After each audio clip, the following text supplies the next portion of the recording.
ইফতার দেরি করলে গুনাহ হবে কিনা এই প্রশ্নের উত্তরে আমরা বলব যে ২ টি বিষয়। একটি হচ্ছে ইচ্ছাকৃত দেরি, আরেকটি হচ্ছে আ অনিচ্ছায় দেরি।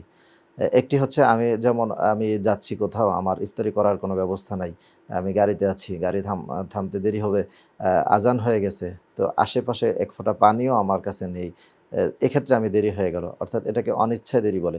এই অনিচ্ছায় যদি দেরি হয় তাহলে আমাদের আ আ এই ইফতারি দেরি করার মাধ্যমে কোনো গুনাহ হবে না। আর যদি কেউ এটাকে রেওয়াজ মনে করে, অনেকে মনে করে যে আজান দিলেই ইফতারি করা যাবে না, একটু দেরি করতে হবে। সূর্য পুরোপুরি ডুবছে কিনা আ এ এ এই ধরনের চিন্তা চেতনা করে সন্দেহ করে দেরি করা বা ইচ্ছা করে যদি কেউ দেরি করে তাহলে তাকে অবশ্যই গুনাহগার হতে হবে। কারণ হাদিসের মধ্যে এসেছে ইফতার দ্রুত করার জন্য, সাহারি দেরি করে খাওয়ার জন্যে।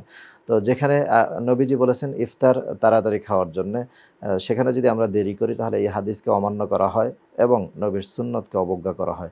আর নবীর সুন্নতকে অবজ্ঞা করলে অবশ্যই সে গুনাহগার হবে।